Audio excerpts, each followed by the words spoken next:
What is up, guys? This is Astranox. This is my Europe account, my third account. I'm a free-to-play player. This is going to be my fourth Moonlight summon on this server.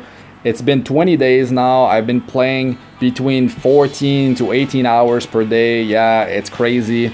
And like, I got a bunch of Sky Stones from Arena promotion. I hit Legend rank 1, and I'm still in Legend rank like top 10, probably rank 3 right now.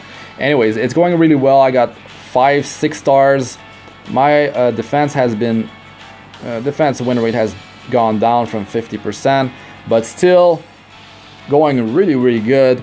And Carmen Rose was my last 6-star, working my way to clearing Golem 11. I have Wyvern 10 that I farm, and then Golem 10. And the plan is to farm Golem 11 soon enough. I need to 6-star Mascot Hazel, get her better gear, and work on her skill tree. Now, for the Moonlight summon, let's see. I got super lucky before, I feel like.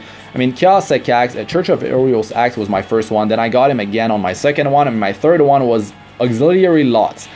That's a 4-star, and he is insanely powerful. You might not know, but he gives a turn instantly to the hero that you want, attack buff for 2 turns. And right now it's like I use him to cleave with Chaos Axe with skill 2, potentially killing someone and then getting in another turn and blowing up the next biggest threat with skill 3. But really, like, if you have a hero like Cez, a fat Cez, like with a bunch of Molagora invested in skill 3, you can blow up whole teams with him, and you can counter ML Bell, and like you can counter pretty much everything with that hero. You just need a bunch of speed on him. So anyways, this is gonna be the 4th Moonlight summon. Let's see what I get. I mean, I feel like I got really blessed so far, but I mean, you never know. You never know. Maybe all my luck is in this account or something. You never know. There's still some really strong 3-star heroes. After this, I'm gonna quickly go over my plans for summoning on this account, and I'm gonna go through the arena meta on the Europe server. It's totally different from what you see on the other servers. But yeah, I mean, let's see what I get. Let's see what I get, baby. Will it shine?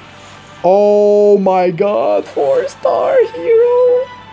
No way. Oh my god, Guider, Ether. He is really strong. He's really strong. He deals damage and can heal as well. There's no way I got another Nat 5, another Nat 4. Still no Nat 5 across all my accounts, but man, this is some amazing luck, man. Mage.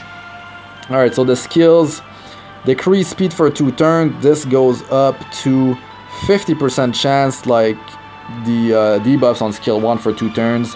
That's usually 50% chance to be applied after skill ups.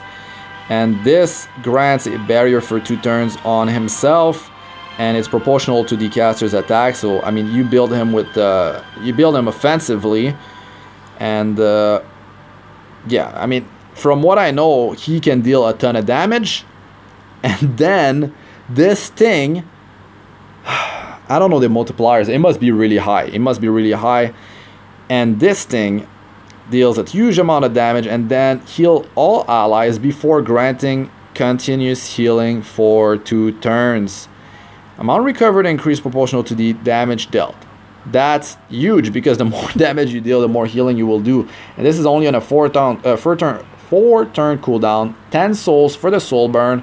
Continuous healing is 15% of each hero's health, and so that's 30% of their health healed from continuous healing over 2 turns, plus the initial heal, the dark healing from based on the damage dealt. That is insane, man. That is insane. Oh god. Oh, and the skill ups, you've got 20% healing from 1 skill enhance, which is completely crazy, and also 10% damage increase for 1 Molagora. That's so good. That's so good. And here 5-5 and then 10-10-10. Yeah, 3-turn cooldown, man. He's got some, yeah, pretty low cooldown. If I can manage to get Ithaca's Scepter on this hero, that would be huge. I mean, if you have like a Shimaja staff on a Soul Weaver on your team, which I don't have that. This is a 20-day progress account, free to play on Euro. I mean, I don't have a bunch of things. I haven't summoned yet beside my Moonlight summons, guys. I didn't do any summon beside my daily summons so far. I've been just collecting. And yeah, the continuous healing would get powered up with Shimaja's staff, healing increase, and also the direct healing from based on the damage dealt. That is crazy, and the soul burn would increase the damage and the healing done as well. Wow, wow, wow. Let's look at his stats. Man, I can't believe this happened. I mean, that's why I said you never know. You never know. Like, this is... I'm really pumped, like, because I'm getting heroes that I have never gotten before on my other accounts, and that is definitely huge. I can do content for you guys based on those heroes. Alright, so, I mean, memory imprints. But, wait, wait a second. If I just check unlock Ether, well, did I pull him from dailies? Yes.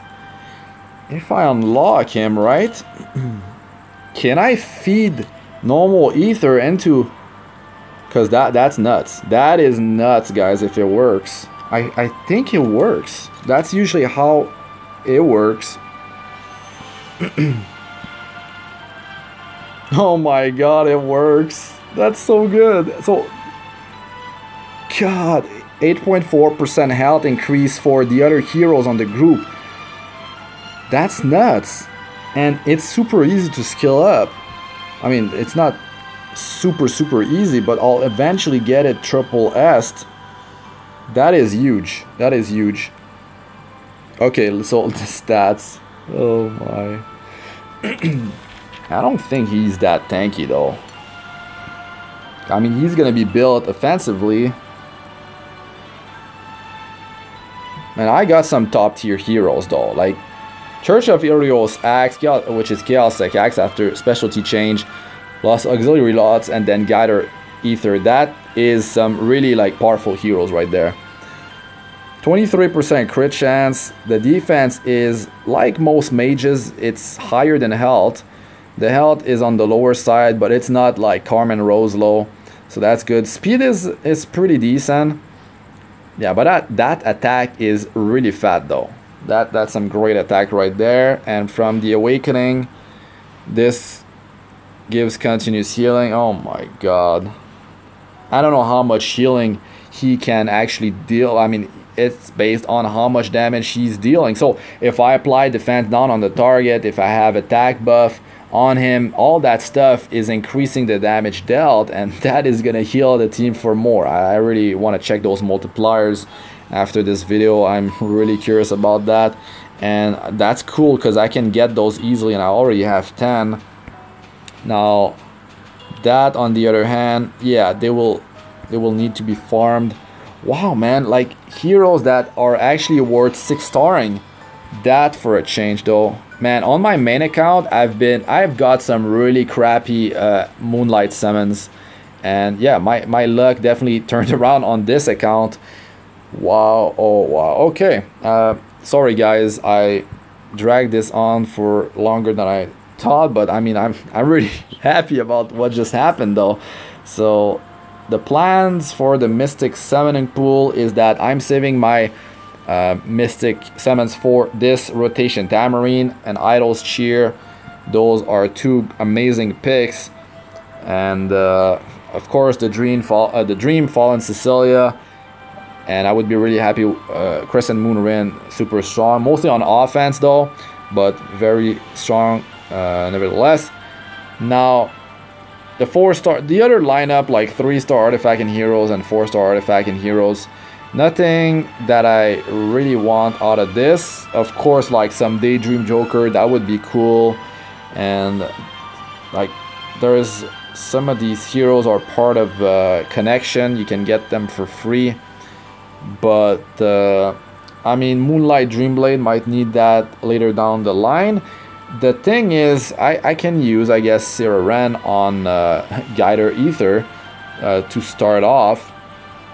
But wow, man. So that's the plan. I'm gonna use all I have on this rotation. It's coming up. This rotation I really don't like. Too many heroes part of the connection, and I don't have a use for Ludwig. You probably don't too. You need immortality to be on him for dealing some big damage, and I mean he's gonna be part of a speed team. Speed teams are starting to be countered pretty hard. Some teams on like outside of Europe, teams are really tanky now, and it's really hard to actually blow them up. This, you kind of need Charles for Elbrus Ritual Sword, so it's not like getting an Idol's Cheer. Tamarine, she's just godly in PvE, can definitely be used in PvP, but mostly godly for PvE. And so that's my plan. And first summoning, like I'm waiting for a limited banner, or a hero that will be meta changing, something that really will help my team, not a selfish hero. So yeah, I'm just gonna wait for that. My Sky Stones, they're all getting converted into energy.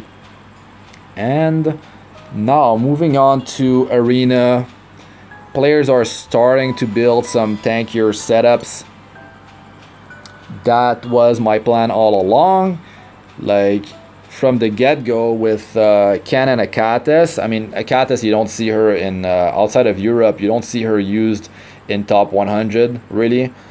Ken, he's not showing up much anymore because I mean with the heavy ice, I mean ice has been pretty dominant in the meta, and now with Dizzy it's definitely not helping Ken's case.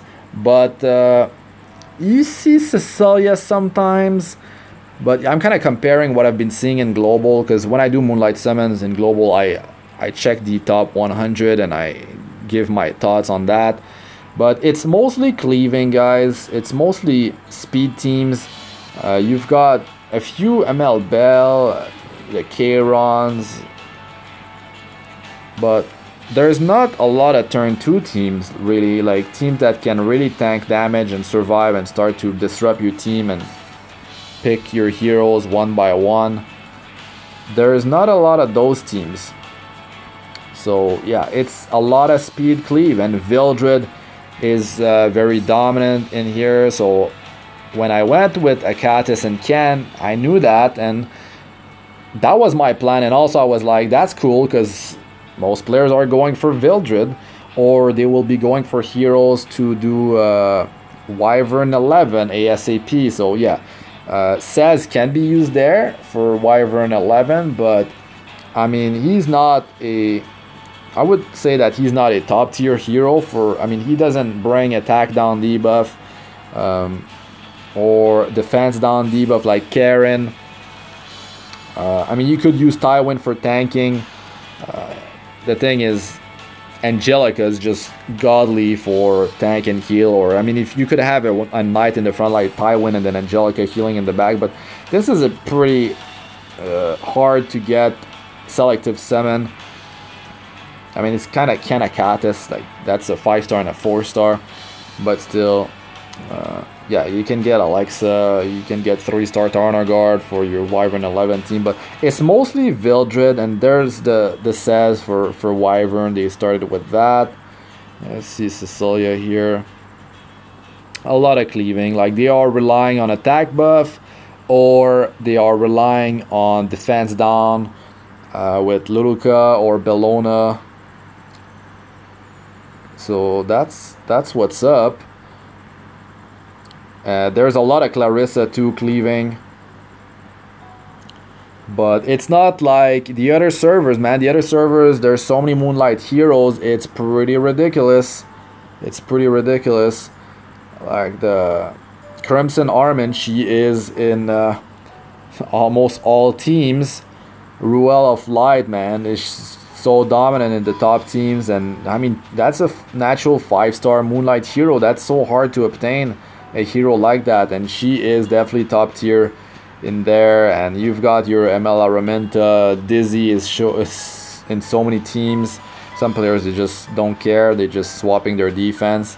Maybe they want easier players to fight in offense. Maybe they are setting up their list of revenge players.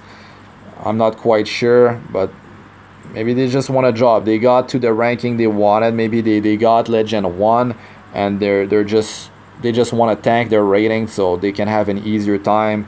Maybe they want to build a consecutive win streak, and that will be a good way to farm conquest point actually. And in that department, like you see, it's a lot of cleaving.